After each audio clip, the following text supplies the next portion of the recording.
You are listening to the number one spot to keep up with everything Streamers Unite, video games, streaming news, and a chance to get to know us, the people behind the Discord, just a little bit better.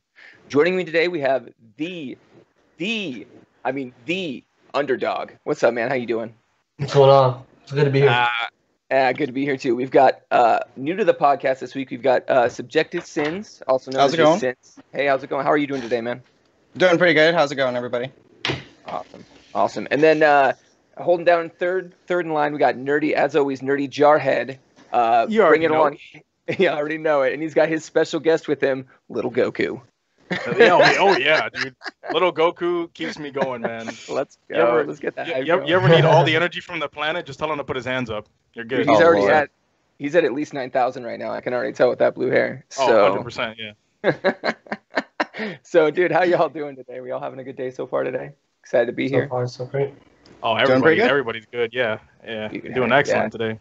Heck yeah, I love this, man. We've got a hell of a show lined up today. Actually, also we have our producer Crispy, who is running the show behind the scenes, and we also have Mystic Donkey holding down the chat. So just give a big thanks to them in the chat for being here and helping behind the scenes. This podcast takes a lot, and it's just nice to have them here helping us out. Speaking of chat, if you have anything to say during the stream, please post us questions. We are all four of us, or all three of us, I guess all four of us, looking at at questions on stream. We're bound to either bring them up or address them at the end. So just please let us know what's going on in the chat. Keep that chat popping. And then also, like I said, at the end of the show, we're going to be addressing a few questions. We're going to have some time to chat with y'all. So just let us know, just during the stream if anything comes up. And with that said, I'd like to welcome you all to episode 3 of the Streamers Unite podcast, where we'll be discussing today Call of Duty Cold War, talking about Batman without Batman, Burger King's cheap advertising, Leafy versus Pokemon, and during the show, actually, first up on the show, we're going to have a special guest interview with the creative director of the Mavericks Gaming. So first I'd like to, so it's going to be just a hype show. It's going to be a big show. We're super excited. But first we need to get started with some Streamers Unite housekeeping. So we're going to start out with some Streamer of the Week. It's Streamer of the Week time. Each week, our community selects one streamer to highlight that is deserving of this title, Streamer of the Week. You may be saying to yourself, well, I'm a badass streamer. How do I become Streamer of the Week? The answer is simple. Be active in your community, network, and just be an awesome streamer when people come by your channel. These people selected by the Discord, it's up to each and every one of you to pick the best streamer each week. Feel free to throw up some suggestions during the chat for next week's Streamer of the Week. We always are looking for that initial list. So just let us know if there's anyone in our community that you would like to highlight. This week's Streamer of the Week is the Rebel Inc. Gaming. We actually rated this awesome streamer last weekend, if you don't remember, and she just killed it with those notes.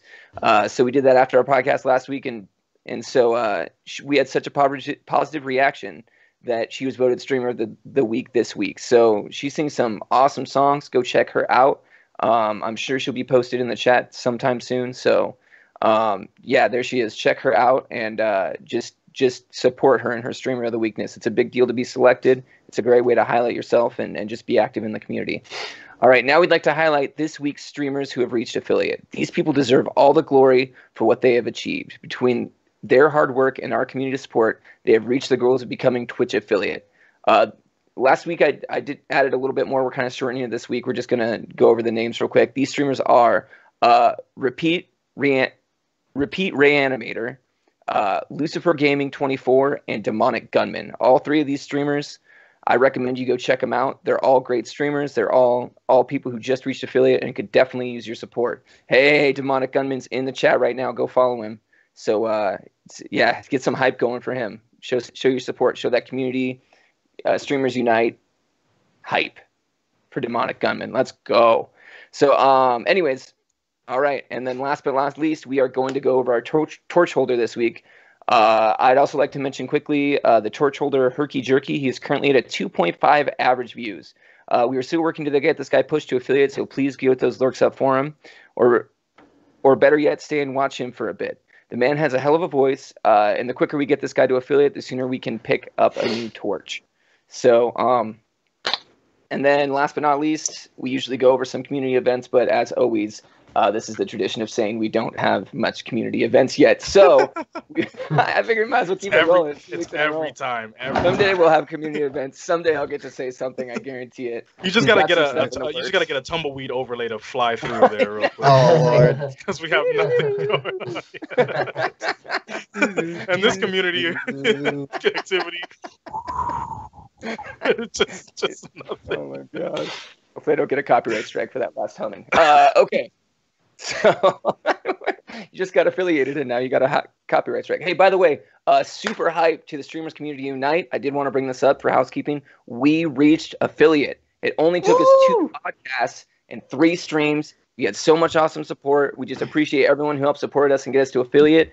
So now you can support us in more ways than just watching us. So I really appreciate you all for being here, hanging out, and helping us reach that affiliate. It just shows how quickly you can make it if you have the right community behind you.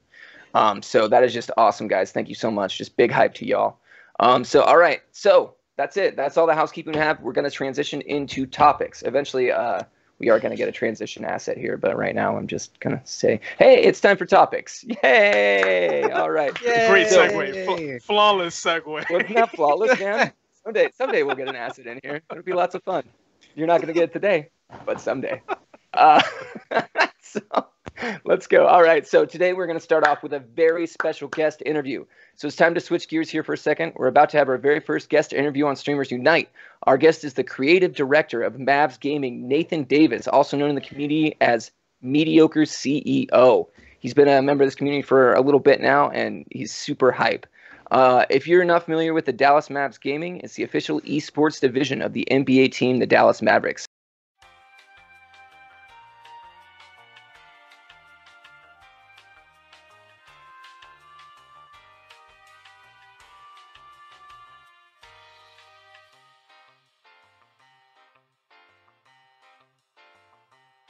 All right. Hello. Welcome, Nathan. We're just going to call you Mediocre. Is that okay, my friend? That's perfect. That's perfect. Okay. That's because, I mean, honestly, that's how you know in the community. I think I would feel more comfortable calling you by Mediocre, if you don't mind. So let's just do it that. So I got a list of questions for you here. So let's just kind of dig right into it. Sure. The number one burning question I have is, do you know Mark Cuban, the famous owner of the Dallas Mavericks? Do I know him personally, or do I see him walking around every once in a while, or in the halls at the at the arena where we play basketball? I mean, I've been with the Mavs since 2013, so I've met him and done shoots with him a handful of times. So yes, but if you asked him the same question, he wouldn't know me. So if that makes sense. Next time I go on Shark Tank, I'll be sure to ask him, man. That's for sure. Yeah. Right. Mediocre CEO, Mark. He's been on my podcast once, you know. Right. Don't drop that. He won't know. Just walking down the hallway and dab him up. Hey, Mark, hey, and doing the good old. Do you have any funny stories about him, man, or anything? Any weird interactions or awkward interactions? I mean, let's see. I'm trying to figure out stuff that I can actually talk about. Well, yeah. Let's be careful there too. Sure. But no, I mean, other than the standard stuff. I mean, again, he lives and breathes Dallas Mavericks and Mavs So again, he fights for us, and again, we wouldn't even be here if it wasn't for him. So, again, just. One thing I will say, I think all the training on Shark Tank makes him one of the best people I've ever seen in front of the camera.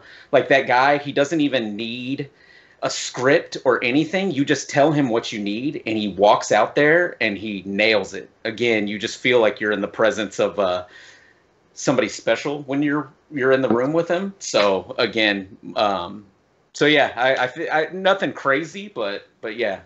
Oh, that's really cool, man. That's really cool. Yeah. Well, this is actually a good transition to this next question. Tell us a little bit about your job and what you do for the Dallas Mavericks esports division. Yeah, so I'm the creative director for MavsGG. Basically, I started back in 2013 as the motion graphics designer, senior editor, creative producer for the Dallas Mavericks basketball side. I did that for a handful of seasons. I left, went to the Cowboys for a little bit, and then the Mavs actually pulled me back to be a part and basically run the esports division that they had partaken in. So basically, we are one of 23 NBA teams, well, 22 NBA teams, one China team in the NBA 2K League. We're in our third season. We're wrapping up our third season this Friday. But basically... Isn't Mavs Gaming and the Mavericks both in the playoffs right now? Isn't that the craziest thing that's going on right now? Well, it was until we got knocked out last week. Oh, so. dang. Yeah. Sore spot, sorry. We don't have salt in the wound, but it's cool. It's whatever. But we roll with it. Again, it was a unique thing. So just so you guys know, it will probably never happen again because of COVID and the NBA being delayed. That's the reason our seasons overlapped. Usually our seasons offset. So basketball NBA usually ends around June 1st-ish, first week of June. Well, we start kind of mid to late April. And then we go till early August. So we kind of offset the NBA schedule. So but yeah, no, I mean, it's cool, that we run with 6 players. I mean, shout outs to that I can give to Mavs Gaming. I mean, we got the first ever draft pick in the NBA 2K League. So we have Dimes on our squad. He's basically the LeBron James of NBA 2K League. The guy can squash anybody he goes up against. So yeah, I mean, and we have a handful of other strong players. Sherm, Pete Ballin. Pete Ballin is like a double machine. He's our center. And Mo and Sleety's this season. So yeah, and Spartan. Can't forget Spartan. Spartan was an amazing 4 spot. So yeah. So we're gonna come back. We have a couple questions about the team. It's more specifically here in a minute, but I wanna focus on you for a minute. How did you get started in the industry, and what is basically you went over a little bit of your history, but how did you really get started? What really got you into this? Because I know a lot of people are thinking, man, I can do motion graphics. How do I get into something like this? You know what I mean? Yeah. Okay. So really, I mean, I don't know how far to take it back. I'll just take it back briefly so I've been a skateboarder for 26 years. I live and breathe skateboarding. I actually wouldn't be anywhere in life if it wasn't for skateboarding. So I actually went to school because I wanted to do graphic design and design the bottom of skateboards and do all the amazing artwork that eventually gets scratched off when you're sliding handrails and shit. It's all right. It's all right. You get 4 of those. and then as I was going through my graphic design degree, I realized I didn't want to design logos the rest of my life. So I actually switched over to learn film and motion graphics. And then ultimately, when a position at the Dallas Mavericks popped up, I applied. And I mean, if there's anything I could ever say to people is always swing for the fences. You never know what's going to happen. So I actually saw a video position open up. I reached out to a couple people that were, friends of friends and kind of, I kind of got my way in to have an interview. And then next thing you know, editing skateboard videos, editing basketball footage, editing football footage, or editing esports footage, it's the same flow. It's you understand the flow of everything and how things need to be compiled and everything. So so that ultimately led to me landing a job at the Dallas Mavericks. And so I basically just applied my skateboard nerd self to basketball footage, and then next thing you know, I'm editing hype videos the same way I'd edit skate videos. So that's how I did it. It sounds like just everything else in life, just practice and grinding. Pretty much. Of course, just practice and grind. Please, everybody in the chat, stick to your guns. Stick to your guns, please. Like if something you really want to do in life, please just put the work in. Don't be like, I'm a month deep, I need help, I'm not getting any viewers. You'll be fine. Trust me. He just said he skateboarded for like 20 plus years. And then started making videos. All right, you guys will get there. Just keep that grind strong. You'll make keep it up. So Jarhead nailed it though. Like sometimes I think we could be our own worst enemy. And again, I can't reiterate enough. Like swing for the fences, believe in yourself, go for it. I mean, what's the worst that can happen? You're just gonna stay where you're at anyway, right? Don't be your own worst enemy and count yourself out before you even get the shot to do it. So yeah. Heck yeah, I love it. I love it. Going. That's my thing, man. I mean, the failure is a part of success. You have to fail. in order to succeed in your life, you're never gonna just things don't just go perfectly on the first try. Things will never just go perfectly. People try to map out their life and try to be like, okay, I'm gonna do this and map everything out, and then all of a sudden they hit one roadblock and they're like, oh no, and they're like, oh, this is over, I can't do it. Yeah, this is over, I can't do it. It's like, no, you have to keep pushing. If you love something, if you have a passion for something, strive for that thing and just keep pushing, because eventually your mindset can be your best friend, but also your worst enemy. Or your worst enemy. Yes. Exactly, because you could have a drive, you could have a goal for something, but you have a lot of the critics outside and the critics inside. They can always tell you, don't do this or don't do that, and you can listen to it, or you can tell them, no, screw y'all, I'm gonna do what I want to do, and not good advice, man. Good advice, man. Awesome. All right, let's keep this rolling. So you already told us the league's been around about 3 years, correct? Yeah, but how did the NBA decide to get involved with 2K? Do you know much about that and how that came into fruition? I mean, basically, I think they were just looking for esports was just growing. You had League, you had Overwatch, and all that kind of stuff. So I think 2K was kind of looking for it. It had a lot of player-owned and operated leagues like WR or MPBA, which MPBA, shout out to my coach LT. He created MPBA with OG King Kurt out of Brooklyn, who's the coach of Brooklyn Nets as well. So basically, there were all these like junior leagues that were happening, and it almost took the junior leagues to realize that there was an audience, and so it just seemed like a natural fit when the NBA got the opportunity to join the league and create something from scratch. And so that's why we're still in the infancy of it. Is there any other leagues like MLS or anything that's doing the same thing you are, or is it just, are you guys kind of the pioneers of this? We're definitely we're pioneering it. I think, don't get me wrong, I mean, Complexity, which is Jerry Jones's esports team, a part of the Dallas Cowboys. I mean, they have Madden pros and stuff like that, but nothing is directly tied to the NFL or MLB or anything like that yet. Yeah. Do you think that this is going to lead to that, to those ties? That eventually NFL is going to look at this and go, hey, this is a great idea. Yeah. I mean, given the current climate and COVID, we were the only thing. I mean, So one thing that really happened during all of this, and again, silver lining, by no means am I like hyped about this, but we were the only sport that could still happen, like during COVID. Everybody was trying to figure out a bubble and where to play. I could talk about that for an hour if I wanted to, about how the NBA is running their league right now. It's insane. But keep going. Sorry. It's incredible, and right, yeah, but it took a while. But what's incredible about esports and gaming is we were almost ready to go. We just had to shift. And everybody just played remotely. So just so you guys know, we actually fly to in pre-COVID, we flew to New York City every week for our games. What? Yeah, every week. Flew to New York. Everybody competed in Brooklyn or Long Island, and we basically every team flying from Boston, Golden State, we'd all meet in Brooklyn, and then we'd all compete on the stage there, and then we fly home. Practice.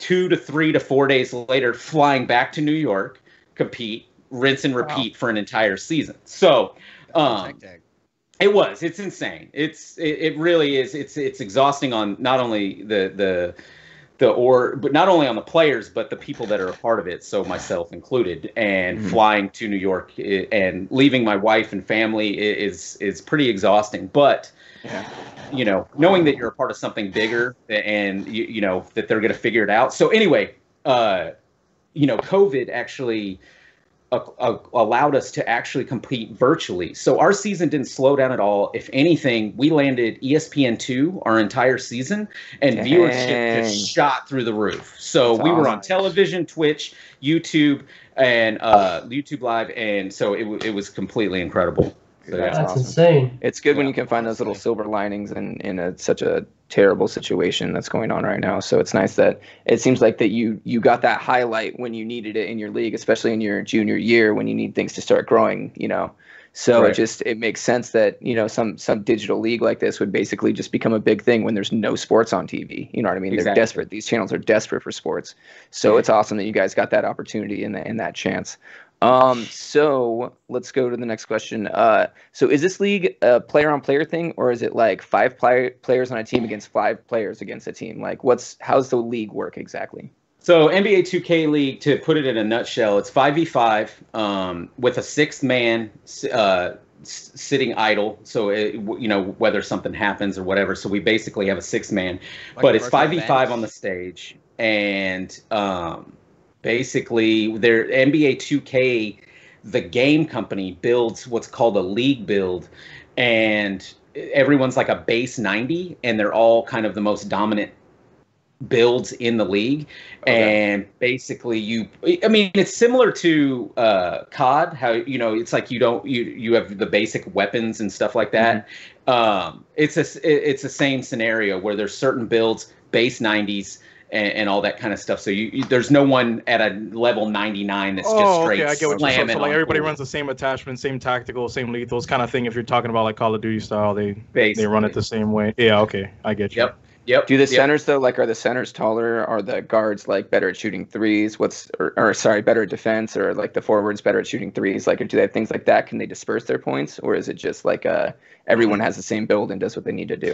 Yeah, I mean, there's pre-built archetypes. So if you're picking a shooting guard, you have a certain list of options within shooting guard or point guard or center. So, again, you could be a center glass cleaner or rim protector, so on and so on, and then. Okay. So based on whatever position you play or that you grew up playing, you're going to gravitate towards that. Or let's be honest, you were drafted to an NBA team to play that position. So it's your job to kind of master those options that are within your field. Okay. Very cool. Very cool. So so you touched on this too a little bit earlier, but I'm just going to ask, who's the best player on your Dallas Mavs esports? Ooh, that's a bait question. I mean, we're gonna call you out right now. I hope they're all watching too. Yeah, no, I mean, again, I mean, we had Sherm who had a breakout year. Sometimes, and you guys can all relate. We're all gamers here, right? So when a new version of the game comes out, there's a new meta. So somebody who was the best on 2K19 might all of a sudden got nerfed in 2K20 for some reason. Mm-hmm. So again, it fluctuates, but what's amazing about our guys is they're the best at the best of the game, so they're able to adapt. So again, it's a hard question to answer because they fluctuate, but they're still at an elite level, if that makes sense. So it makes sense. Someone else clutches up every time, or somebody else pulls in when they need to pull up, or et cetera, et cetera. Maybe somebody doesn't have as good of a game last game, but they have a better game next game. It's that everybody fluctuates as a gamer, so that's easy to understand for sure. That was an amazing way to avoid that question. I really like it. Yeah, right. So I gotta give it to Dave. That was a great bait question, though. I'll give it that. When I heard that, head, I was like, honestly, is it a bait question though? Because if you say who's the best, then you better hope that the other people start pulling up. You know what I'm saying? I want to make sure I'm the best next podcast. You know what I'm saying? I want my name to be said. Yeah, I was thinking. I have a story to tell real quick, and I'm gonna shout out the guy Dimes. Dimes is obviously he is one of the best in the league. Again, he was the first person in our league to get a personal sponsorship by HyperX. So he actually has one of his animated characters where his dreadlocks come to life and a ball forms in his hand and everything like that. In fact, he was supposed to, on our first week in New York, he had a Times Square ad that was going to be in Manhattan that was like 3 buildings tall, you know what I mean? So again, the guy is on another level. But the story I have to tell is we actually have a gaming facility in Dallas. So the old Dallas Mavericks office, they moved across town, and then they turned their old building into our gaming facility. So we actually host tournaments. That's where the team practices. That's where we're housed an office out of. And so again, before season 2, we had a little mini tournament for all the local 2K people to show up and compete and really showcase their talent in front of the coach, in front of Dimes and everything like that. Mm-hmm. So I'll never forget, room full of 2K players, right? There was this guy, he swept his way to the championship and won the championship of the tournament. And it was 1v1, it wasn't 5v5 or anything like that. And I'll never forget, Coach walked over to Dimes and he was like, hey, it's kind of like a bonus thing. Are you down to play him? And, Dimes kind of has a reputation to keep. He could have said, nah, like that's why coach asked him on the DL, like, are you down to play him, just for the audience that's in here? Mm-hmm. And again, this guy beat everybody in the room. Dimes played him and smoked him by 40 points. Jeez, so that just shows like the level that the NBA 2K League players are at. So I think there's a common misconception when you're smoking people in the park or you're beating up on your buddies and stuff like that. There is a different level. And I think knowing that, it gives the community more, a stronger chance to strive towards that and really try to, if you want to be the best, you have to play the best. And that's what our league is. It's the best of the best that play the game. So anyway. Awesome. Yeah. Emphasizes the fact that they're called pro. Yeah, right. Yeah, of course. I mean, that's understandable though. There's definitely different brackets when it comes to play. I mean, that's in every competitive game ever. You got the noobs of the noobs who just walked in the door. You got the every week player, casual player. Then you got the above average who thinks he's a god, then gets into like a really high ranked lobby and gets absolutely swept. Then you got the people above that ranked lobby who sweep the ranked players. It's I mean, you never know really. It's always a bigger fish. Qui-Gon. Yeah, there's Always episode 1. a bigger fish. Always a bigger fish. Oh my gosh! All right, so I'm gonna make this. Oh, go ahead. No, I was just saying, like, when I was competing in Call of Duty esports, before I left at that, I was in that rank of, man, I'm hot shit. I'm like, I'm hot. I'm really hot in here, man. I'm a pro. And then you have some people, I get into like a really, really high rank lobby and start playing some champions who are actually like up there in the pro levels or who are like actually recruited by teams, and you just get demolished, and it just makes you feel like, dang, I really thought I was one of these boys. Like, I guess I'm just clapped back down to my regular level. You gotta take that and you gotta make yourself better. That is a good opportunity though, because it's hard to see where the ceiling is if you've never played against somebody who is way above you. So that is definitely a good experience whenever you get that chance. Run with that chance. Because it is very hard to bust through the ceiling if you think you're at the top and then meet that person who is definitely above you. It's not it is definitely. Mm-hmm. So real quick, I just have a couple more questions. We probably should wrap this up pretty soon. But so this is an interesting question. It's actually brought to me by Donkey. You and him have been talking back and forth. Sure. Yeah. Shout out to Mystic Donkey holding down the chat. So the My players are not going to transfer from current gen to next gen, to what I understand. You know what? You already answered this question. So basically, like, are you guys going to be playing the current gen version or the next gen version of 2K when it obviously you're wrapping it up on the current gen, but next season, are you going to the next gen and just upgrading your technology, or what's your plan for that? Yeah, so basically, in a nutshell, we never stop grinding the game. So as soon as that game drops, we all play it and we all get copies and we all just start grinding PS4. I mean, again, this is just a unique year where all of a sudden this game drops and like 2 months later on Black Friday or whatever, the new gen drops with the new game. So it's going to be an awkward transition. This happens once every, Whoa. Did you just announce the date for the new gens coming down? Am I wrong? Are we not getting on? I guess I don't know if we're getting them on Black Friday or not. I was assuming we made that assumption on a previous podcast as well. So it's really? Oh, okay. Got the Illuminati conspiracy theory going on in our third episode. We got leaked. It got leaked, everyone here first. There you go. Streamers unite. You heard the job though. Go ahead and No. Again, we're gonna grind it no matter what. From what I understand, again, don't quote me on this, but I've heard whispers that our combine and everything that the community has to do to try and enter the NBA 2K League will be played on PS4 gen, only because the combine starts pretty early in December, and so the system will have just dropped. There's going to be hiccups and updates that need to happen. So I think to iron all that out, I believe stay on all reliable first, and then move out into the. Exactly. That's understandable. Exactly. For sure. Is that going to have implications onto the next season? Then, are you going to roll with the PS4, Xbox One into the next season, or do you think you're going to try and make that transition after that point? You heard it from Dave here first. I don't know. Well, okay. That's a question for the league. Again, I think it's uncharted waters at this point because we just don't know what those bugs of PS5 matchmaking is going to be, all that kind of stuff.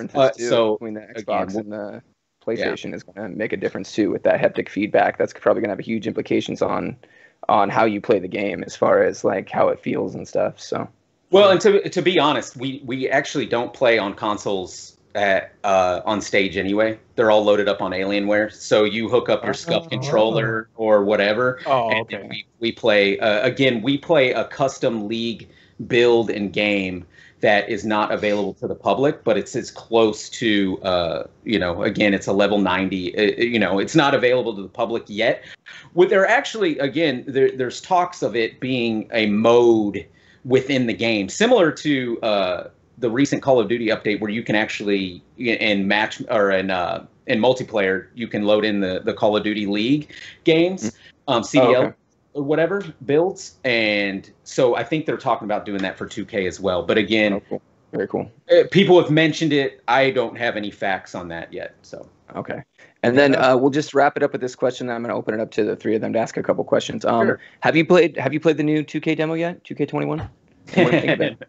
No, I did not download it. I watched enough troll videos yesterday to realize it's just 2K20 2.0 apparently. So I figure I played enough of that this past season. So I'm waiting until just the game drops, to be honest. Yeah. No, that's definitely understandable for sure. But I said this when we were talking earlier. I actually don't play 2K. Like, I mean, I play it. I know enough of the game, but it's kind of like bringing work home with you if you still play the game, like when you go home. I mean, again, I live and breathe that game every day of my life. So it's almost nice like to disconnect, of course. Yeah. Yeah, so that's why if you're on your phone or your PC all day, the last thing you want to do is go home and be on your phone and your PC all day at home.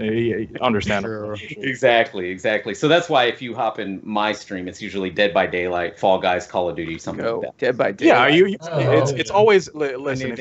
That's another good piece of advice for anybody in the chat. If you grind your game, that's fine. But if you never take a break, you will burn yourself out. You will start losing to the dumbest, littlest mistakes that you think that you will never make because you're so burned out on the same tactics over and over. Take a break, play another game, come back, see what's up, see what's changed, practice your aim. If you're having a bad night, please get off. Do not throw something. For the love of God, we have enough clips on YouTube. Yes, those are expensive.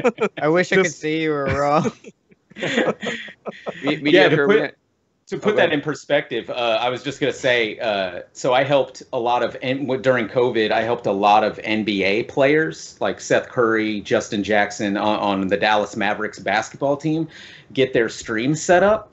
And they're the same way. The last thing they want to play is a virtual version of the actual game that they play. So like Justin Jackson and Seth Curry both kill it at Call of Duty. I mean, like they are Call of Duty fiends. So, so yeah, again, just what Jarhead said. I mean, you almost need that break. So yeah, you definitely. It's nice to cool off. I mean, you're still practicing hand-eye coordination without risking burnout on the game. So that's. I mean, you're definitely fine. You're not, flaunting your skills too much unless it's. Unless you really need to play to keep up, but I figure at a pro level, you're pretty comfortable once you understand and have established your skill level. You can afford breaks. It's not the end of the world. Exactly. So true. So Nerdy, do you have any questions that you want to ask real quick? Anything you want to ask Mediocre? Oh man, I gotta go first. Oh, I was hoping I would get a chance to think. It's all good. No, don't worry about it. I guess one of my biggest things would be it'd probably be a more general question for mostly people at home or viewing in the chat or whatever. If you were to, it's gonna be a real broad question. So if you have a broad answer, it's fine. But what would be like the quick one or two things that you would say if you wanted to pursue a career in this kind of thing, like in esports sense, or like trying to reach for a pro level? What kind of level of things do you think somebody would need to approach from the ground to start moving up? I mean, from a ground up scenario, I mean, again, just grind the game. Surround yourself with people that are like-minded as you. I mean, again, I think at some point you have to, and it's hard to do, but check your friends at the door. If they don't share that same level of commitment to the game that you're grinding, and this goes across multiple fields, whether it's skateboarding or it's basketball or what, if you're pursuing something that, intently, then you need to surround yourself by people that share that passion. So again, there's communities out there. There's other Discords. There's certainly an audience and people that are just like you that are looking for teammates just like you. So again, if I had any advice is to, and again, it's back to kind of what Jarhead and what we were talking about earlier. It's when you play against that ranked and then that above rank, the person you thought you weren't as good at. Yeah, you thought you were the best. That better person. Yeah. Exactly. I mean, it's gonna happen. You're gonna get knocked off the top, or you know what I mean. You're gonna get your balloon deflated. So, but the only way you get better is by challenging the best of the best, so you can hang with the best of the best. If you want to be a face of the league or a face in esports, you have to challenge the best, the people that are the face of that esports. I mean, again, we didn't really dive into it, but that's actually what my gamer tag means, is with MediocreCEO. Again, it's this state of being average, and because the minute you think you're the best at something, there's nowhere to go but down. So if you just stay in this mindset that there's always room to grow and thrive and something to climb for, that's kind of what it's all about. That'll keep your drive going. That'll keep you motivated. It also prevents your burnout, or helps prevent your burnout, because you don't think, well, I guess I have nothing else to do because I'm already here. Yeah. I understand. Stay humble. Yeah. Exactly. All right. Yes. We got to keep this going. So, Sins, you got a question for him? Actually, yeah, just something that I wasn't fully aware of. Whenever they're doing the pro tournaments and everything like that, do they have to play as characters that are actual players in the NBA, or do they play as my player? Yeah, that's actually a common question. They play as their own my player. So it's, they might have blue hair or a mohawk or whatever of builds you can kind of deck out.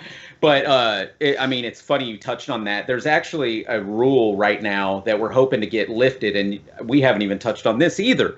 But there's a players union and a cross-promotional guidelines. We cannot use any player in the NBA to promote our 2K League teams as of right now. Oh, wow. So we can't even sign a deal or something with the player for the face of it or something like that? We're working on it. Let's put it this way. It's even a somewhat of a violation for us to show the cover of our own game, because that's an active player in the NBA. We're stuck just showing the Legends edition. So last year it was Dwayne Wade. This year it's Kobe, of course. So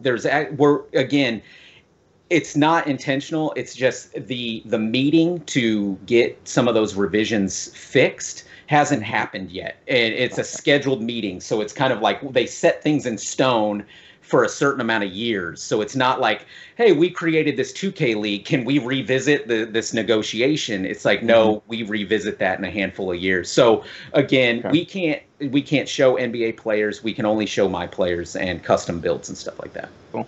That makes sense. That's awesome. That's awesome. All right, Underdog, you got anything? I love you. No, I'm just kidding. Good question. Back. So, is there any job openings? No, I'm just kidding. Underdog's got all the questions, man. He's coming in hot with the. He's coming in hot with the I'll say this right now. I'll say this right now. As this league grows, yes. Due to COVID, no. Of course, it's been tough. I'm grateful that I work for an organization that has floated us through all of this. Nobody was furloughed or laid off. If anything, Mark Cuban supported us through all of this. He led by example. There was a handful of things where he stepped in and was a kind of the face of rebuilding and helping out. And so I wish. Again. I get the internship question. I get all of that. I wish I need help, but but COVID has prevented a little bit of that and the growth of each individual team, unfortunately. So yeah. I mean, but it's a foot in the door. You guys are doing obviously some great work here, and other leagues might look at this, like we mentioned earlier, with the NFL possibly taking a look at something like this, and it just growing into more traditional avenues rather than just being stuck in the single gaming category of fantasy worlds or Call of Duty, etc. So regardless, the situation is still a positive one for everybody, no matter which way you split it, which Correct. Is it's definitely a treat. Yeah. Correct. And real quick shout out to Underdogs. I wouldn't even be in Streamers Community Unite if it wasn't for Underdogs, because my boy Ikebon 3000 is a big fan of the Cowboys and that hat that he's rocking right there. So again, big shout out to Underdogs. And then dude, I just want to let's just wrap this up. I just want to give you a huge thank you for spending more time than you should have just hanging out with us, answering our questions, letting us know about the 2K League, how it works, how to just be a better person and reach for your goals, man. I think that this is very awesome, you coming by. You really made our first ever interview on Streamers Unite a real success, and I just want to thank you from the bottom of my heart, man. Thank you so much. So hey, thanks for being here. I'm glad. Thank you for having me again.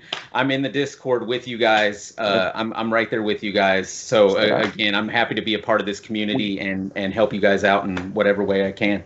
Of course, sometimes it is better. A shout out. Sorry, I apologize. No. We just gave your Twitch a shout out. So if you want to give him a follow, talk more with him on a personal level, ask him any questions you want on his own Twitch, please feel free. Give him that follow. Give him some love. You are affiliated, correct? Yes, correct. Okay, so yeah, just give him some biddies. For God's sake.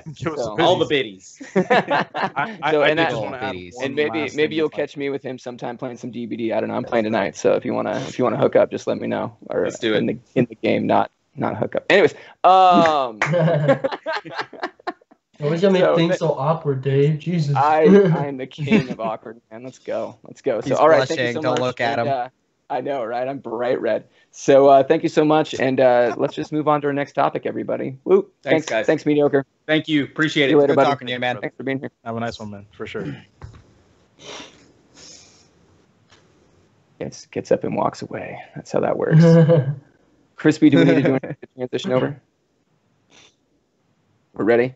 Okay, perfect. So hey, what did you guys think of that, dude? That was amazing. That was awesome. That was great. Getting to talk to somebody with like, has connections with other people that are extremely, high up there. A lot of esports players, a lot of, different things. It's so awesome. He's such an amazing dude. I obviously got to talk to him for a little bit in my stream with Ikebon. I mean, he is an absolutely amazing dude, and it's crazy that we were able to talk to him and interview him today, pick at his brain a little bit, and get to know him better, because he obviously works in, like I said, a very, very awesome profession, and he gets to obviously meet cool people every day, and it's great. So perfect guys. All right, so let's move on. Let's move on to our very first topic. We're gonna let's we don't have to make this like super long, but we'll do what we can do. So we're going to start out with the Black Ops Call of Duty Cold War. Information on the name actually dropped first off. I'm going to be reading this from Engadget from Igor Bonifacia. So here we go. After trying to make a statement about modern warfare, the Call of Duty franchise is returning to a more distant conflict. And Wednesday's series publisher Activision shared the first trailer for Call of Duty Black Ops Cold War. Activision promises to share more about the new entry, including gameplay footage, on August 26th. Until then, the teaser provided a couple of hints about the game's story, consisting mostly of archival footage of a TV interview with KGB defector Yuri Bezamenov. The teaser says that the story is inspired by actual events. Text inspired between the footage mentioned Perprius, a Soviet spy who had allegedly infiltrated the Manhattan Project during the height of the World War II to steal secrets related to the atomic bomb. Perseus, it turns out, was never caught and may have worked their way up in the highest echelons of the U.S. government. This latest Call of Duty represents something of a return to Raven Software, the studio that co-developed the game alongside the series' regular Treyarch. Raven released the criminally underrated Singularity in 2010. In Singularity, you play as a U.S. Marine who got sent back to the 1955, and then they were investigated in an island once held by the Soviet Union. Unfortunately, the game didn't sell well, and Activision had studio support of Call of Duty franchise ever since. So, what do you guys think of Call of Duty Cold War? What do you think of us taking a step back, going from the future back to the past? Sins, why don't you start? Yeah, I'm about to say. Oh my god!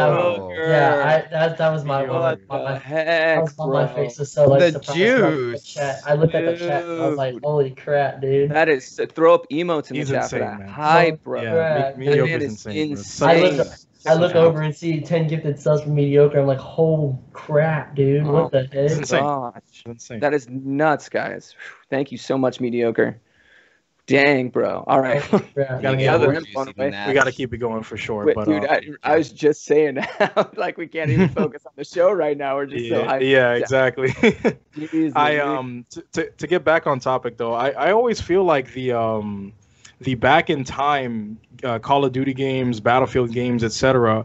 usually tank. Like I think the only one that had some kind of decency was what was it, Battlefield 1942, like a good 8 or 9 years ago. That was like the one that kind of stuck the best. But I feel like World War II, not a lot of people vibed with it. The definitely not a lot of people vibed with the World War I of Battlefield and stuff like that. So I mean, they are going back in time. It's a little weird, especially with guns not being very versatile, and Call of Duty is all about having 800 guns. So I'm not sure how they're gonna really meter that out properly. But I mean, if they make it work, they make it work. If you want to throw in something there.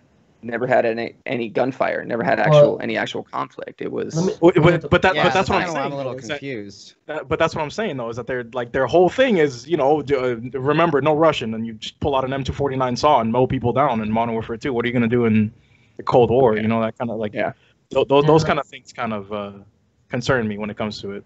No, let me counteract something here. Go ahead. In terms of the Battlefield games, obviously Battlefield 4 did amazing. But Battlefield 1, when they went back to World War I feel like the only reason why that game did so great was because at the time, that same year, Call of Duty Infinite Warfare came out, and everybody was massive hate bombing that game because it was had those jetpacks and stuff like that, and it went into the future, and they didn't like that anymore. True. So everybody, even me, who was a huge Call of Duty fan, who played every single Call of Duty, I went to Battlefield 1. And I went to go play that. And in all honesty, Battlefield 1 was a huge success based on that, because their timing in Battlefield 1 was so perfect, because Call of Duty came out with such a crappy game that they were like, well, let's all go over to Battlefield 1 because at least they're doing something cool over there. So they all kind of transitioned over there. But with Cold War, I'm a big history guy, but the reason why they called it the Cold War was because it was a war that not a single shot was fired. So all their guns were cold. All the metal was super cold, and that's why they called it the Cold War. Because not a single shot was fired in all the Cold War. So I don't know how they're going to do this. I have no idea what they're going to do. That's the speculation, is what are they going to do, right? I mean, and again, it's I feel like it can be hit or miss. Like how do we know, like with what you said, to touch on what you said, how do we know how good Battlefield 1 would have done had Infinite Warfare not been tanking? Like if people actually liked it, would Battlefield 1 have not gotten as much recognition as it did? Do people actually like the back in time games as much as they speculate? I mean, it's been done a few times. I'm not actually sure. I am a huge fan of history, but I don't know how playable that is, if that makes any sense with what I'm saying. Maybe they might make it. Oh, go ahead, Sins. Go ahead. I feel like it's hard to judge on how this game is going to play out and how well it's going to do. One, on release, and two, as it goes out throughout the rest of the year. Because from what I've personally seen with the trend on all of these, going back in time war games, it seems like it gets a lot of hype when it first comes out. And I have a lot of friends playing it, saying they love it. And 3 months later, the same people are saying it's the worst game they've ever played in their life. So I feel like it's kind of hard to judge on if it's actually going to be successful or not because of that trend I keep seeing. But at the same time, we're also making a good point about the fact that, not a single shot was supposed to have been fired during the Cold War. But it did say based on real text. So what I'm thinking is this is going to be completely fictional, and it's going to be kind of like a well, what if somebody from, present time went back, because I may be confused about when it said time travel. I don't know if it's literally somebody went back in time. I don't think there's time travel with me. Yeah, I didn't think so. I thought I was confused about that, but it sounded like you said like a military, like a Marine went back in time, and I was like, well, they were talking about the game that Raven Studios made prior, which was Singularity. Yeah, that was Singularity. That was the game that they made. Oh, that's right. That's right. My bad. Yes. But so the biggest thing that I could come up with is that this is completely fictional, and it's like, well, what if that? Or, I mean, let's be honest, shady things happen. Could have been something that went down, or a figurative version of something. There were no shots fired between Russia and the U.S., but there were conflicts going on around the Cold War that were not. So they could have a lot to do with some of those separate separate conflicts going on during that time. But yeah, the other interesting thing I think it noted in this article is that Raven Software is taking over for Treyarch and taking the helm on this one. Did it say it was taking over, or did it say that it was working alongside? Basically, it's taking the lead. They're still working alongside, but I think Raven Software is actually taking the lead. And why you have a strong opinion, Underdog? What's up? Man, Raven did. Okay, so if y'all didn't know, Raven's Software was the one that made Modern Warfare Remastered. And if any semblance of that year in Call of Duty, because you all know Infinite Warfare came out that year, but on top of that, you could also get Modern Warfare Remastered. And so, honestly, when I played Battlefield 1, if I started getting tired of that game, I played Modern Warfare Remastered. I didn't touch Infinite Warfare because, honestly, I thought the game was absolute trash. But in terms of Modern Warfare Remastered, Raven Software did all of that. They didn't have anybody else help them. They did all of that. And it was amazing, in my opinion. They completely did a good job on the remastered campaign and the multiplayer. They did a great job on adding some things in there, like some camos and stuff like that. And on top of that, since it wasn't really a main focus of Infinite Warfare, it wasn't riddled with microtransactions. Yes, it had like little supply drops here and there where you could get some basic extra camos here and there, but it wasn't completely riddled with microtransactions because Activision wasn't taking over and being like, you're going to do this, you're going to put these microtransactions in whether you like it or not.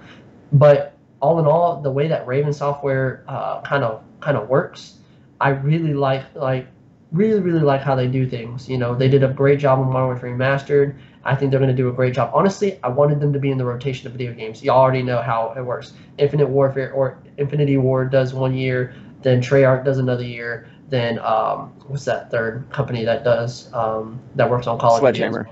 Sledgehammer. And Sledgehammer makes it 1 year. I wanted them to be thrown in that rotation because I think that they would honestly be a really, really good company to work on the game. Well, a 4-year development cycle would probably be beneficial to that series too. Exactly. I really think that they would benefit from it, especially because Raven Software has already proven that they can make a fully remastered Call of Duty game perfectly without really any flaws. And so, honestly, I'm super glad that they're taking the lead on this game, and that makes me so much more confident and happy to see how it's going to play out. And so, yeah, I mean, I really think it's going to be a good one. Or I'm at least a lot more confident that this is going to be a good game. Way back in the day, I love Raven Software too. Way back in the day, they made a game called Soldier of Fortune, which this is like in the 90s when I was an old man. Yeah, it is. Well, the reason it was so controversial is it was literally the most violent video game at the time where just limbs would explode off, heads would just fly everywhere, dude. And like it got a lot of attention for that. But the reason it was actually so publicized is because how high quality of a game it was at the time. They put a lot of love and attention and detail into making legs getting blown off and stuff. But little Davey as a little kid just was in awe of something like that, and it's just really funny how they're still around today making good quality games. So big shout out to that company. I do like them as well. I completely agree with Underdog. All right, let's keep this moving right along. We're gonna head over to our next topic, which is Gotham Knights. This week, WB had their big, it was like their big showcase, basically, of showing all their upcoming events and stuff, and they had some huge drops. So we're actually going to talk about Gotham Knights, and we're going to briefly touch on Suicide Squad as well. So once again, it looks like we're just pulling all of our articles from Engadget this week, but they had a lot of good stuff. So this is Gotham Knights is a Batman game without the Cape Crusader from Engadget, and this is by Chris Nadius. Anyways, DC's fandom event was what is it? Nodus. Chris Nodus. No, there it's not us. It's him. Okay. Wow. DC's fandom event was intended as a replacement for the company's usual big presentation. This year's canceled the San Diego Comic-Con, and within minutes, the company came out swinging with its first big announcement, Gotham Knights, an open-world video game about a city without Batman, where his various proteges have to step up to defend their home. In the action-adventure titles, players will get to play as one of 4 prominent members of the Bat family: Nightwing, Robin, Batgirl, or Red Hood. Bruce Wayne is dead, and it won't take long for the villains of Gotham City to figure out that Batman is gone. Luckily, he's left behind plenty of his associates to work with, including a well-equipped headquarters and, of course, an ever-faithful Alfred. The mechanics lie in the vein of games like Marvel's Spider-Man for PS4 and Assassin's Creed series, with plenty of stealth and brawling, though we are also going to see Batgirl drive a pretty sweet bat bike through the streets of Gotham. I think that's enough to kind of just get started out. What do you guys all think of the Batman, the Arkham games? Have any of y'all played them? Are you into like basically this? So this game was actually made by the people who did kind of like the least known Batman game in the series, Arkham Origins. It's done by WB Montreal, and not actually by the main people who make the Arkham series. We'll cover that. They're actually making a different game that we're going to go over in a second. So what do y'all think of this coming up? Do you have trust in WB Montreal? Are you a fan of these games or this type of game? What are your thoughts? Let's start with Sins on this one. Well, personally, I'm not really a fan of anything that it comes to superheroes like DC or Marvel, but whenever it comes to something like this, I actually started looking into it a little bit, and if I'm being honest, the concept of the game itself, because you're not actually playing as the main, like, hero, I like things that delve more into lore rather than focus on the main aspect of things, so I was actually considering getting this. Okay. Despite the fact that it's not something that I would typically do. What about it's appealing to you? Honestly, it's diving into an aspect of Batman that's not really broadly, looked at. He's dead. Yeah. Typically, you're dealing with Batman unless you're watching or reading one of the variations of the Gotham universe. So when it comes to something like this, and it surprises me because it obviously means that he didn't die from old age because Alfred is still up. So something happened to him. There's no way Alfred's gonna outlive Batman naturally. No way. Exactly. So I mean, how do you know? Maybe he's the boss, bro, and he's just immortal. Yeah, I'm about to say that man's secretly a vampire. He slept in the fountain with you for a night. Just kind of chilled like it was a jacuzzi. Just pause time. Just still looks like an old butler, but just like that's all he ever looks like is an old butler. He's got Benjamin Button disease. Yeah, like 88 years old and got like something that was gonna like cut him off for good, and he was like, "No, I'm not ready to go yet." That's awesome. Nerdy, do you have an opinion on this game? Yeah, I mean it's pretty much just touching upon what Sin says. It's nice to catch it's definitely nice to catch things from different angles and not be the same old rehashed. Oh, I'm Batman. Like it's everybody's played that one game. Everybody's seen that meme. Everybody knows what's up, man. You see Batman show up, you're like, yeah, he's just gonna win because whatever. He's Batman. Keep it moving.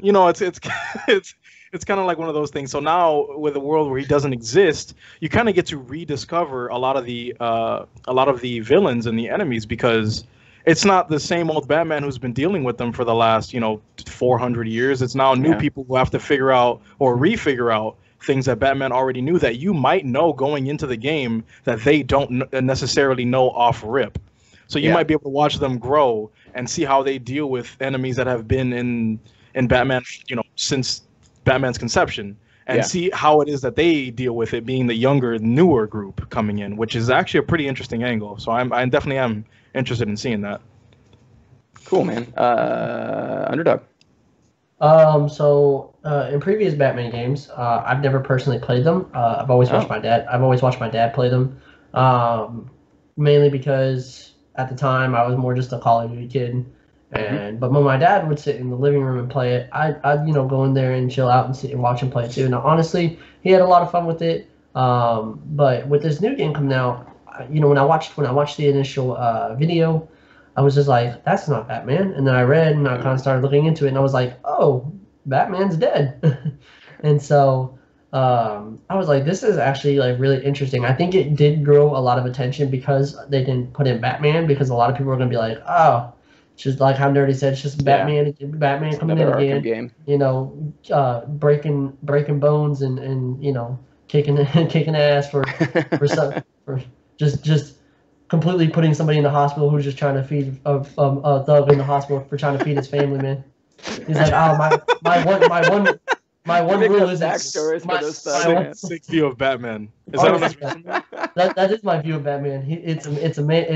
I mean, my one rule isn't killing, but let me break this dude's spine for trying to just feed his family being a bodyguard for a villain. It says here you have batarangs and have broken arms for information. Like just dude, did you guys see the new trailer for Batman? By the way, the Batman and how hyped that was, dude. Dude, the new trailer for Batman.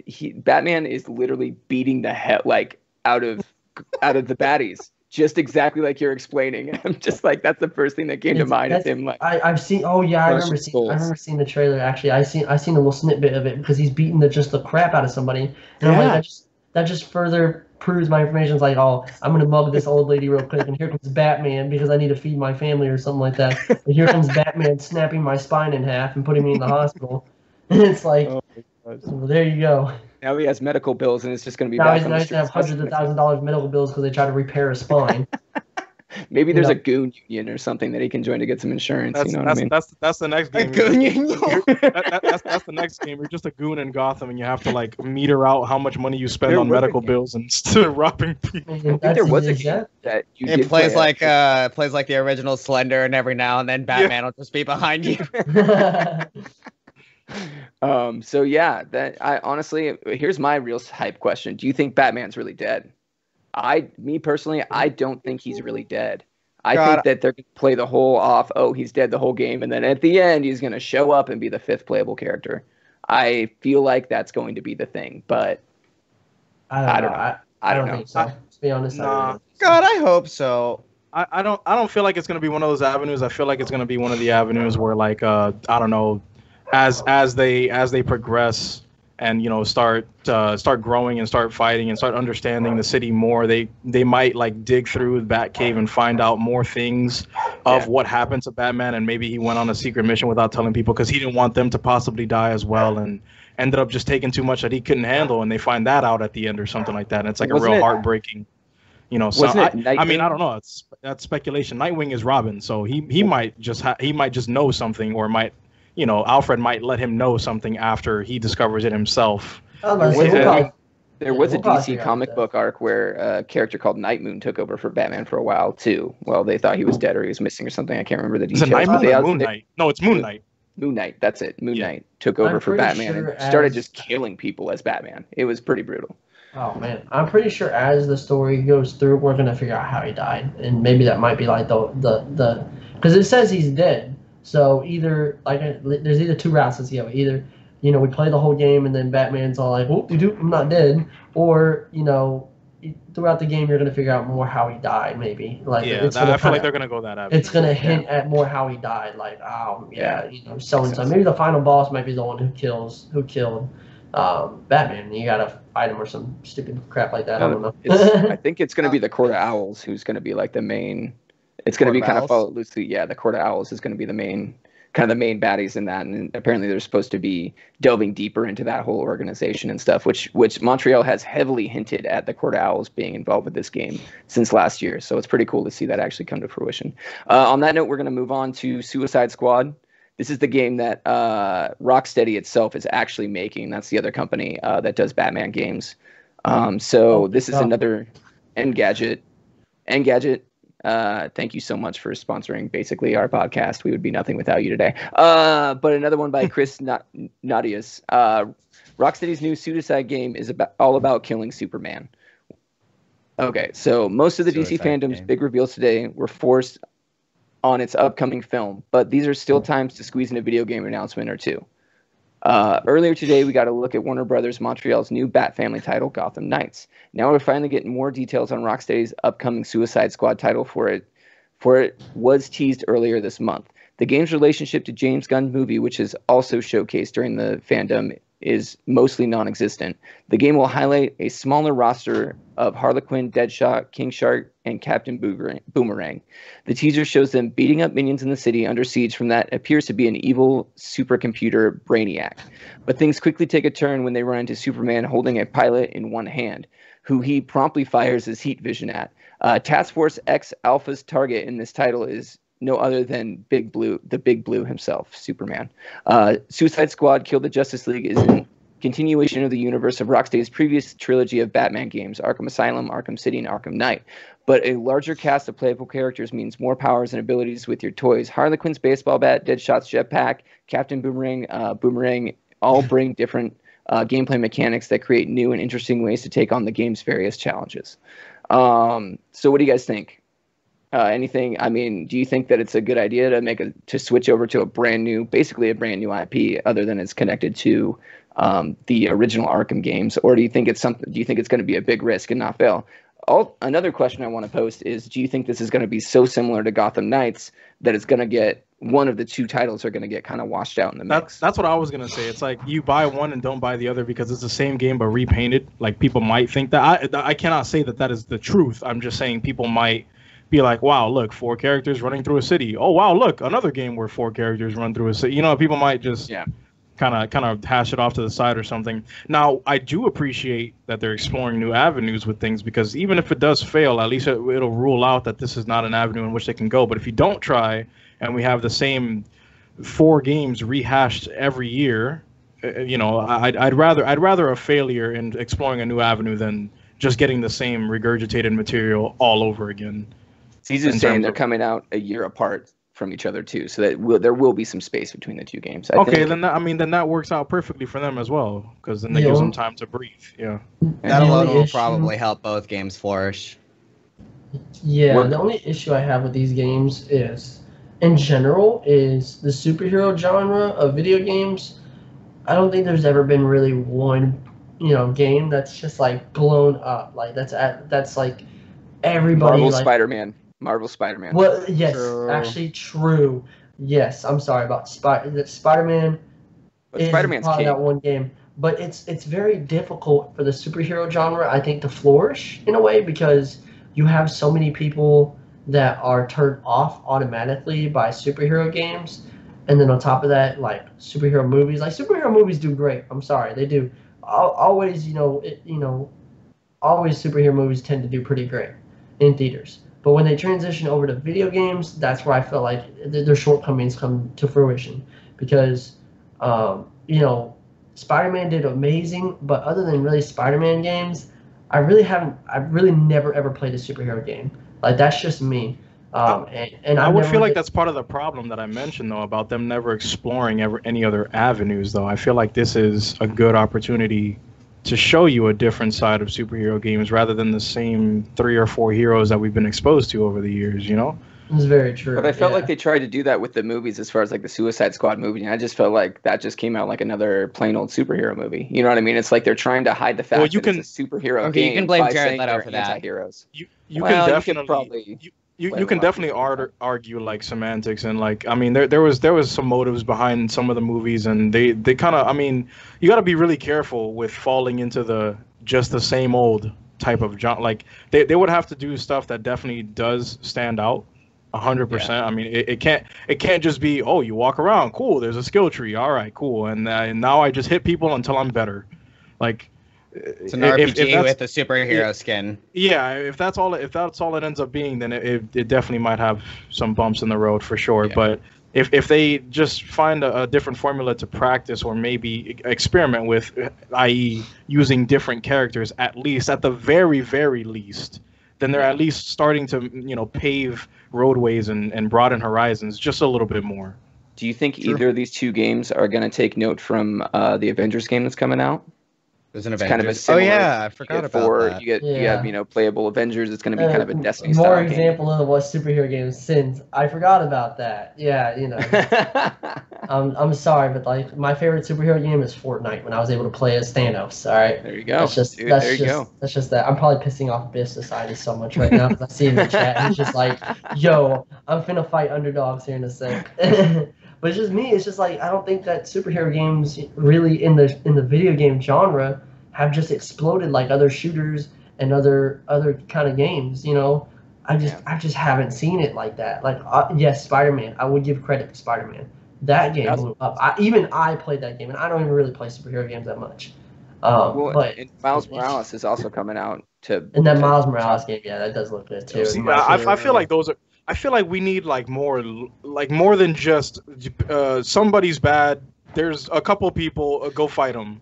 Like that's why I feel like the Spider-Man games flourish so much because there's so much lore and story behind just look at me web swing.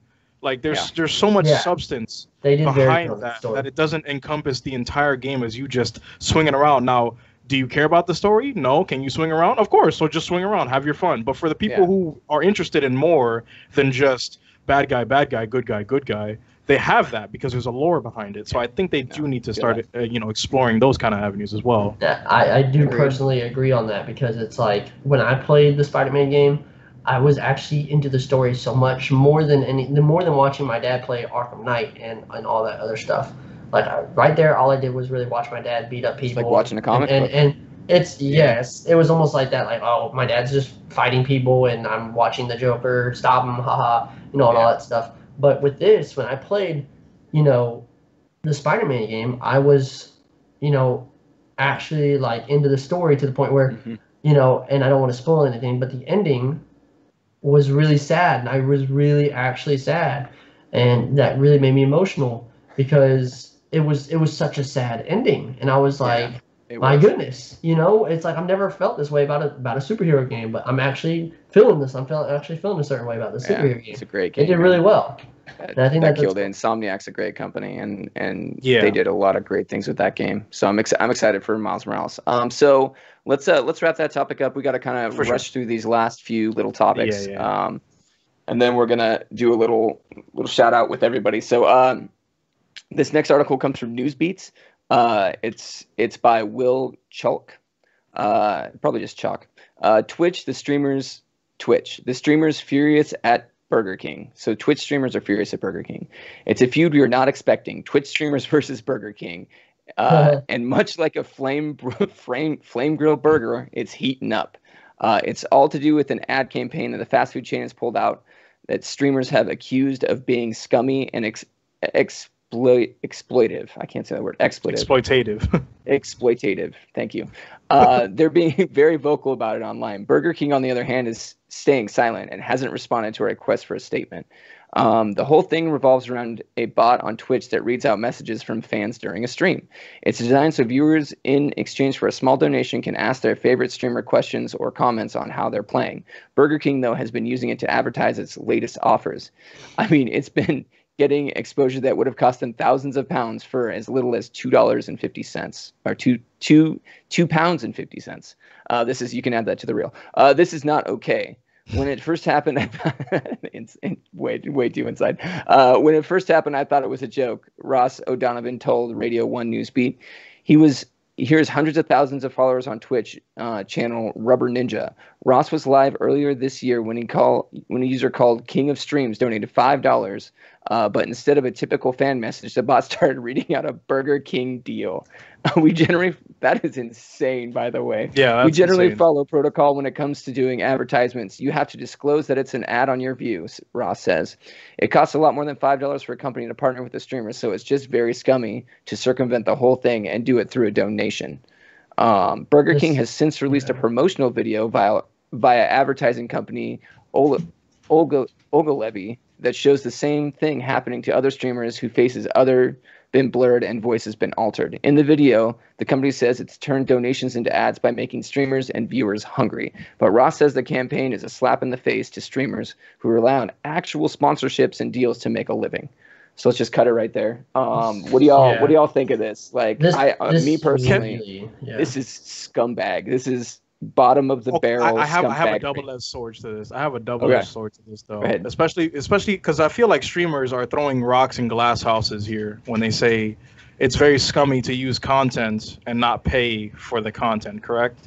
Okay. Now you have tons of people who just sit and watch YouTube videos in its entirety, and do not credit the channel. Or why would I go watch the video on the original channel if I watched it in your stream while you're eating food or sitting there talking over it, maybe 2 or 3 sentences, right? So I understand that they seem that it is scummy, because it is. There's no circumventing that it's scummy.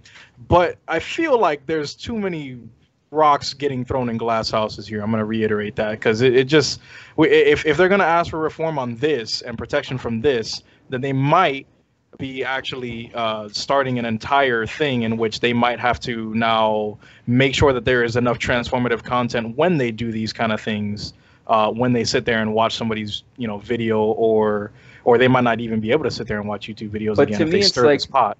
They're to the point where they're blurring their faces and altering their voices because they don't want to pay the streamer. You know what I mean? They could pull that stuff, pull that in their chat as a surprise, go to that streamer and be like, hey, bud, you probably noticed we did this. This is all part of our viral marketing campaign. Here's a couple grand for this, for helping us out, for your voice and face. We won't do it again, but here's a little bit of money to actually use this as a bit for our commercial. Like, I don't see what the problem is. I mean, and as far as touching on, but the streamer could do the same thing though, right? Like if they watch an internet historian video while they're eating their lunch, they could definitely tell the person who runs that channel, who spends maybe 400 or 500 hours editing that stuff and researching that stuff, that, hey, I watched your video, here's some revenue. Or I could just sit here and watch it and not give you anything because I don't care. Well, there's a reason that we credit our articles too, because I want you guys to go check those out go check out the articles that we read and read up on the topics we talk about. But anyways, go ahead.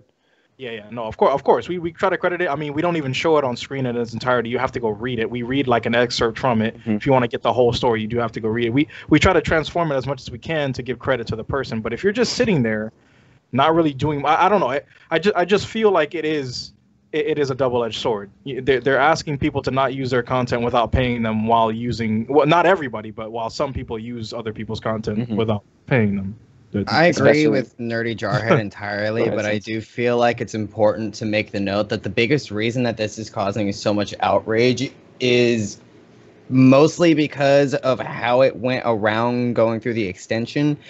It's against Twitch terms of service to label something that is not an ad if it gives an ad, and they didn't label that extension as an ad at all, and which breaks Twitch terms of service.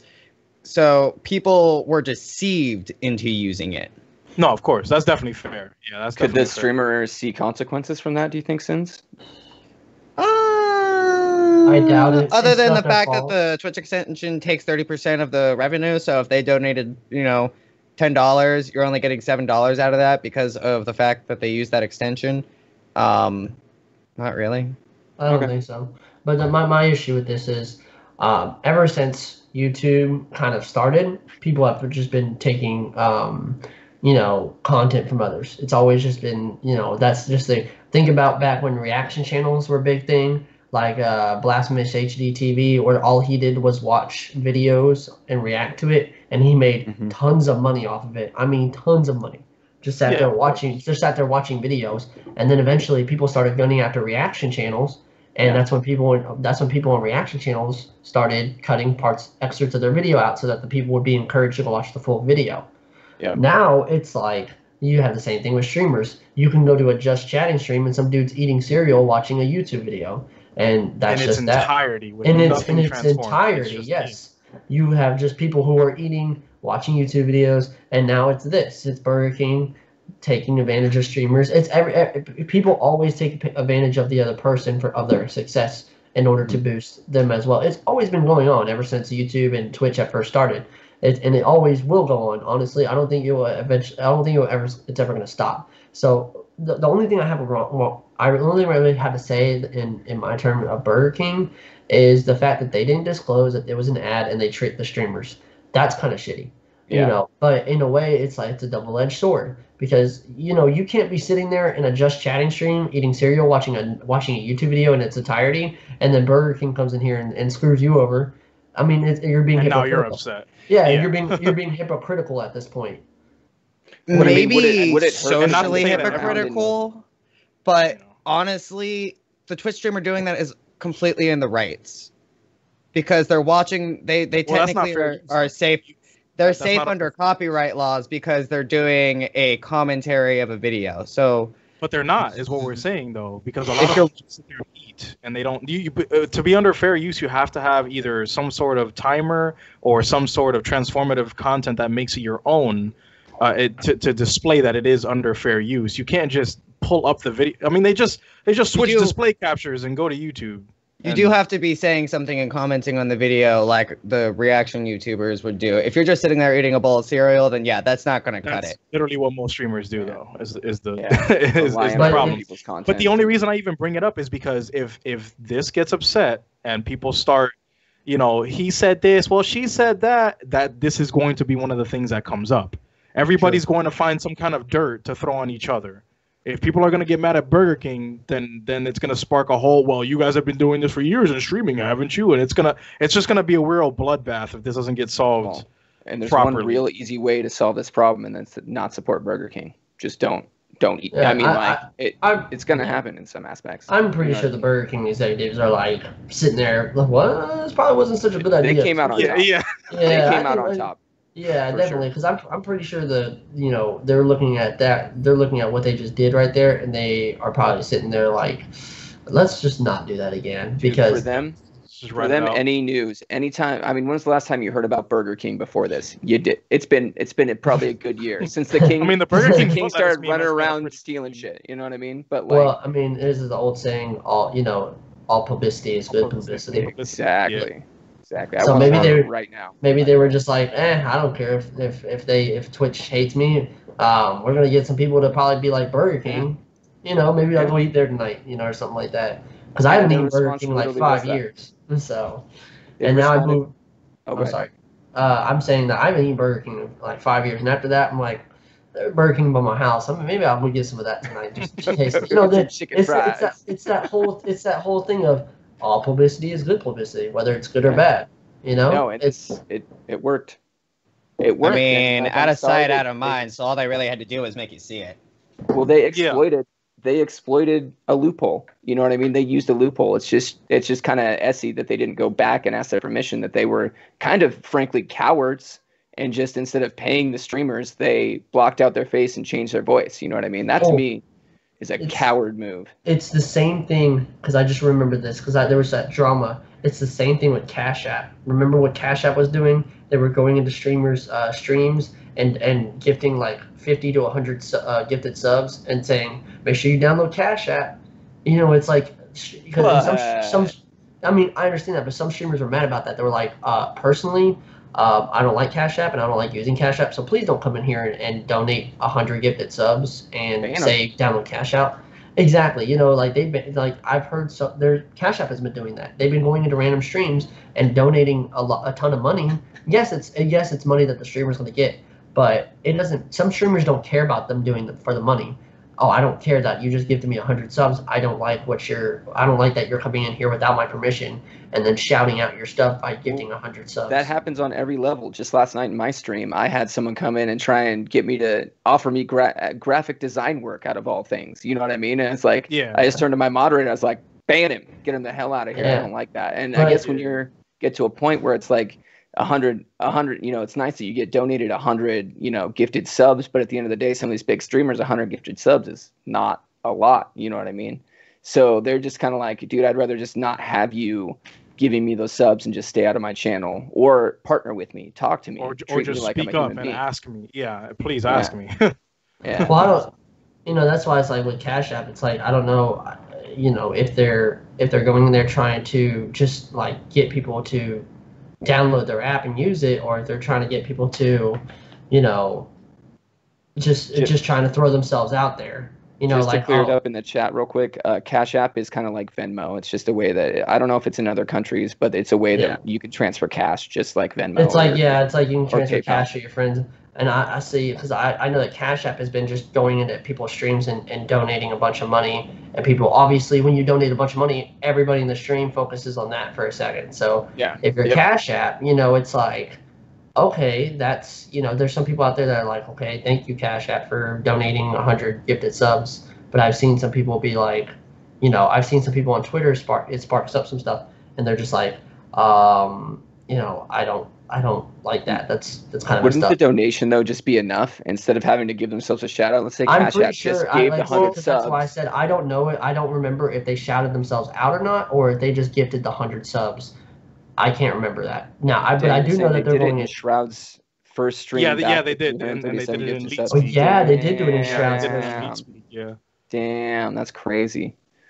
So it's going to continue to be a problem. I'm sure if it gets to a point where they'll just start banning these accounts for doing that, if that's what ends up happening, and then Cash App will just have to open a new one, which they'll probably end up doing. But either way, it's kind of going to be one of those things. We'll talk more about this in the future because I think this is going to continue to happen to streamers with different. Honestly, with it started with Cash App, now Burger King's doing it. We'll see where it goes from there. Yeah, it's going to be a weird slippery slope for sure, especially with what we brought up already. About other people will go to the courts. Transformative. The different thing between Cash App and Burger King, just to end this off, Cash App they donated subs, but they didn't blatantly go out and say out of their way to say to the streamer, go download my app. Yeah. But with Burger King, they gave you money and they gave you a small amount of money, and then they made a promotional video out of it. Yes, that's the issue. I think. That's the issue. I mean, they didn't even give you a small amount of money. They took money that people were donating you and then took a portion of it. So if anything, they were taking money from you. There you go. There you go. Yeah, dude, it's crazy. All right, we'll just cover this really quick because this is going to be our last article. Everyone knows who Leafy is, right? I think Underdog's going to have a lot to say about this one. Oh, Lord. Yeah, here we go. Leafy banned from YouTube after controversial Pokimane video. We all know who that is too, I hope. If you don't, please feel free to look him up. This is from Game Rant by Dalton Cooper. Finally, a name I can pronounce. I'm gonna have two videos come out, two montages come out. One of me pronouncing names from articles, and one of them me just saying numbers, just butchering them, butchering numbers and stuff. YouTube has suddenly banned Calvin Lee Vale, better known as Leafy is Here, or simply Leafy, from its site. Leafy's YouTube channel ban became not long after the controversial creator uploaded a series of videos about popular Twitch streamers and fellow content creators. Pokimane thought it was not entirely clear if these videos are the reason for the ban. According to the esports insider Rob Barluzzo, Leafy has banned from YouTube because his channel had multiple or severe violations of YouTube's policy prohibiting content designers harassing, bullying, or threatening. In the earlier morning of the hours, August 22nd, Leafy publicly reached out to YouTube on Twitter to see if there was anything he could do to get his channel reinstated or if the company would release a statement on the matter. Pokimane has also tweeted about Leafy's ban, stating that she had nothing to do with it. Leafy is known for making controversial drama videos, with his commentaries often playing over gameplay footage of various shooter games. Wow, what we were just talking about, but at least he's making it his own. This style... Literally, we were just talking about this. This style was copied by other content creators, making Leafy an influential figure in the YouTube community, with his channel assuming over 4 million subscribers before it was banned from the site. However, some of Leafy's videos targeted or mocked specific individuals, sometimes leading to death threats against these people, along with other kinds of harassment. It was quite possibly that you think took Leafy's past videos into account when he decided to permanently ban him, as well as the more recent Pokimane video. However, until YouTube provided more specific information on Leafy's ban and what exactly went into the decision, all fans can do is speculate. And I'm going to tell you what, we love to speculate here. So let's just drop it at that. Why don't we start with you, Underdog? Because I think you here have the most knowledge of Leafy and what he does. Yeah, I watch pretty much a lot of his videos, and the moral side of it is it's not cool. Like the kind of videos he was doing, he was, yes, going after somebody. Because in my opinion, his opinion on Pokimane, I think, is right. I think she really does, sit there, eat food, and watch other YouTubers, just like Nerdy was saying, and that's a part of her content. Now, yes, she does play video games. I'll give it that. She does play video games and she tries to be entertaining. But she does do a lot of eating and just watching other people's YouTube videos. On top of that, I don't like her morals either. I know she came out with an apology video of her going after somebody's sponsors. She gets really pressed every single time somebody talks about her in a negative way. It's like, listen, you being that big, Pokimane, you're going to have people talk about you in a negative way. Not everybody's going to like you. Not everybody's going to want to be your friend. You're going to have haters. You're going to have people that doesn't like you. You just got to tune them out and you got to keep doing you. Because she's very popular. She's super popular. one of the most popular streamers. You know, if you know Twitch, you know Pokimane. You know, and that's just what it is. But you know, with Levy coming out with that first video, I think yes, pointing out her stuff, you know, pointing out her flaws, kind of like how iDubbbz used to do content cop and pointing out other people's flaws and stuff like that, and what you know he doesn't like about it. I think that was fine. But then he kind of took it to another level when he kept just doing videos over and over and over and over and over and over. Like he made like 11, 12 videos on Pokimane, just attacking her. I mean, like you go if you like I said, if on his YouTube channel, he made 12 videos. Some of the videos he just put a thumbnail and put a oh, or like super offensive, So he put a thumbnail and then he would put the title as Pokimane left, ha ha ha ha, and then he wouldn't even talk about Pokimane the whole video. He was just trying to build views. And I get that's the I don't care part of him, because yes, he was one of the YouTubers that just didn't give a single crap about anybody or anything. He just sit there and be like, all right, whatever, you know, I'm gonna do what I want, you know, stuff like that. And a lot of people respected him because of that, because obviously there are a lot of YouTubers and streamers out there that are really, really fake, and so a lot of people respect him for that. But he went to that area where morally, in my mind, I thought that was kind of messed up, because now you have Pokimane getting death threats. Her Discord was getting torn up for a while because people were joining her Discord just to clown on her. You know, people were going after their fans. Like if you were a fan of Pokimane, people were going after them. There was a whole witch hunt, you know, on her site. And although I don't think that anybody really deserves that, you know, to the point where of course, to the point where her and her friend group was like, just take a month off, a month off, because like that's the whole thing. That's the whole thing of the internet. You know,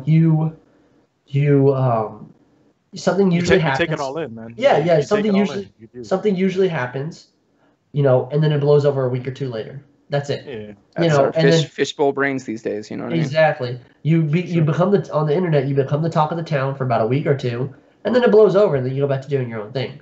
You know, and so I think that's why Pokimane took that month off, because she was like, I'm gonna become the talk of the town for probably a good couple of weeks. I'm going to take a month off. I'm going to come back, and we'll all be good. And so that's what I'm saying. But then even after she said, I'm taking a month off, Levy continued to make videos. Yeah. And even one of his videos, because like I said, I watch a lot of his videos. One of his videos, he pointed out, he's like, I know a lot of people are getting annoyed that I'm making a bunch of videos on Pokimane, but I'm finna milk this cow dry. He's like, I'm just going to keep milking it until it's dry. Because he's like, I'm making a ton of views, and I'm making a ton of money off of it. And honestly, with all the toxicity you're describing, I think he kind of deserved a ban, because that is legit. Just taking something, and he's trying to profit from other people's pain, and he knows that she's hurting to the point where she's taking time off, and he doesn't care. And that to me is egregious. That is just being morally not a very good person. And we're not supposed to be bashing other streamers on Twitch, and I'm not bashing him. I'm just stating a fact like that. Yeah, it's definitely going after somebody after that point. I mean, if it was one or two videos, whatever. But if you're literally going to openly say, you know, oh, I'm just going to keep putting her in the title because, you know, F you, I get money. That's the issue. You know, it's like, that's why I was like, you know, as I was watching more of his, I loved whenever he came back. I thought it was great because he just was like, you know, I don't like YouTube. This site's kind of messed up, which in a way I have my own opinions about YouTube and how I don't like it, and that's why I'm over here on Twitch. But he was like, I don't like the site, blah, blah, blah. But I guess I'm going to come back and just do a couple funny videos and stuff like that. And that's what he was doing. You know, he was reviewing videos and sitting there and being kind of funny. And then, you know, he found his little cash grab, which was Pokimane, and he just started bashing the crap out of her, you know. And I was just like, morally, I don't like that. That's really messed up. And that's why the more videos I kind of watch of him, the more I was just like kind of disagreeing with him. And on Twitter, people were finally like, good, he deserves to be gone. Somebody who's like that just deserves to be gone. I mean, honestly, he kind of does. This isn't even the first time that this happened. A month ago, it wasn't even Pokimane. He was going after Belle Delphine. He made a whole video about how he slid into her DMs, she actually started talking to him and trusting him. And then he made a video and put it completely on blast. Oh my gosh. And then he made another video a week later about how she blocked him for it. Yep. Yeah. That is toxic at its core. That's too bad. And so, you know, as much as I really honestly have my own opinions about H3H3, he was kind of right. I'm not gonna lie. Whenever he said there's no way he's gonna be able to survive on this platform nowadays because you can't even curse on the platform without getting demonetized. And so he's like, there's no way that he's gonna survive on the platform. And then he gets banned, and then everybody's like, oh, shocked Pikachu face. In reality, it's like, no, like I really honestly thought it was gonna come. I was like, the more and more Pokemon videos I watched of him, I was like, I really don't think he's gonna keep I don't think he's gonna keep his channel, because he's just completely destroying somebody else's livelihood by going after them, and like, she actually lost a bunch of tier 3 subs because there was that whole trend on, it blew up the day he posted that first video. Hashtag Pokemon boyfriend was trending on Twitter. And yeah, it was #1 trending on Twitter, and he was just going in and completely just bashing her, and then bashing her tier 3 subs. Like, do you know that she has a boyfriend tier 3 subs? If you're tier 3 sub, you're a simp. So, people were going, I mean, and when that was trending, that was like he heard it from like somebody said over there on the left, on the right, that another person mentioned that his sister said, like, it was a whole, like, just kind of out there speculation that this could be true. And he rode with that. And she lost a ton from that. Well, he just rode with it. Yeah, her boyfriend is actually a player for 100 Thieves. She actually does have a boyfriend, yes. Which is fine, but like the fact that you just ride with that and don't be like, that's cool. You just go and start bashing people who support and all that. I mean, that's, how they live their life is really not up to you. If it doesn't seem like how you live your life, that's cool. It's their life, not yours. I mean, like. It's just scummy. It's so scummy, man. And that's why I was like, okay, if people want to tier 3 sub her and give her money, that's fine. If they want to do it, and so that's how she makes a living. That's her job. How she makes a living.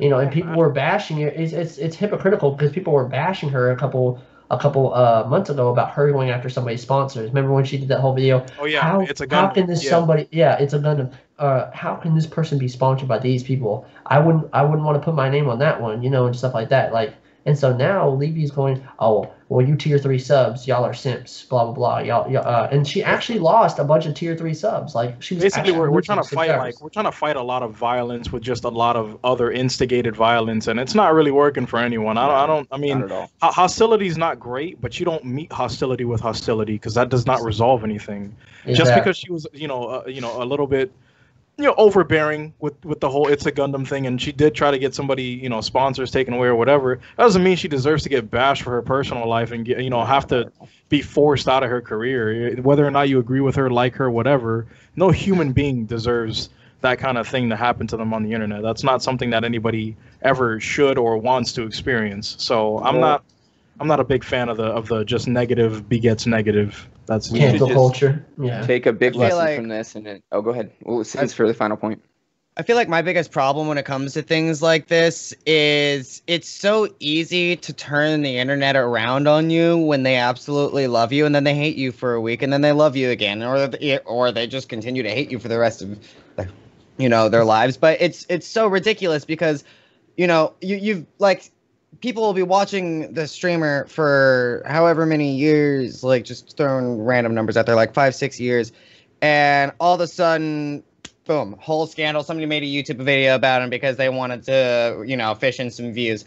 And now this person loses like 1/10 of their fan base, which doesn't seem like a lot, but when it comes to a partner, 1/10 of your fan base is a lot of people. It is. Yeah. So, like, just something like that, that does not feel good.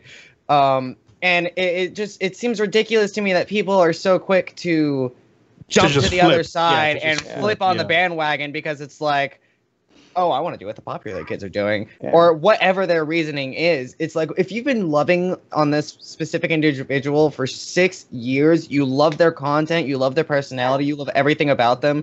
Honestly, if you didn't, why would you be there for 6 years? Why are you going to turn on them so quickly for some speculation that, honestly, you don't know them? No matter what anybody on the internet says, you have no proof if it's true or not. Yeah. So regardless, everybody would be jumping to like conclusions unless there was complete, solid, concrete proof. And at that point, why are you digging so much into somebody else's personal life? No, it bothers me, because it is cancel culture, and it's like, I feel like people need to take a step back when something like this happens and really do their like looking into it if they're really that worried about it. But I don't feel like anybody who goes through anything like this deserves to lose that that tenth of their following for something that may or may not even be true. Yeah, I mean, it's the age-old thing of like you spend 40 years of your life doing something good, and then you, I don't know, push a kid down by accident. Now you're just a kid pusher for the rest of your life, and that's all people know you as. You could have been working in charities literally for the last 40 years and have upped science or done something great. Oh, you mean that guy, the kid pusher? Like that's all you. That's all people will know you for now. That's it. They just stick with the negative thing. That's the only thing that they will ever like retain, which is ridiculous. The worst part of we gotta. Yeah, we gotta wrap this up. We gotta wrap this up. So the moral of the story is let's just be better to each other. You know, stop jumping the gun, guys. Yeah, stop jumping the gun, please. Stop jumping the gun and be better people. So, hey, we were gonna open this up to questions at the end, but I think we've ran over so much. We're gonna kind of just cut it right here. Our interview was just very interesting. We kept talking. All our topics went on long. Oh my lord! Zizu with everyone, the gift, dude. Come on, guys. Let's go. Wow. Love it with all the gifted subs, everything, man. We just want to thank. Tonight's been an insane night. Dude, tonight's been an insane night. This is our first podcast with affiliation. We're gonna have so many with an interview. I mean, so many things. The interview was hype as hell for 2K fans. We're probably going to make a video on that and just send out the interview, I will assume. So anyways, I want to thank everyone. Thank you, everyone. This is our show. I want to thank Crispy for just being an awesome producer during the show, keeping us on track. Nerdy, Sins, Underdog, thank you guys so much. I really appreciate all you for helping me out today. You all were just invaluable as far as questions and just talking and stuff. So you have all just watched the Streamers Unite official podcast, where each and every week we are here to discuss the latest gaming and streaming news. I just want to sincerely thank you all for being here, and I also want to thank Motley the Clown, Crispy, and Mystic Donkey for their help on the back end. There is just so much that went into this week, especially with the interview and getting set for that. Those three people worked so hard, especially Motley and Crispy, just really hit the pavement and made this happen. So I wanted to get a huge shout out and thanks to those two individuals, and Mystic helped out a ton too. So thank you everyone for watching, and happy streaming, you all. Thank you for being here. We love you all. Thank you so much. Bye.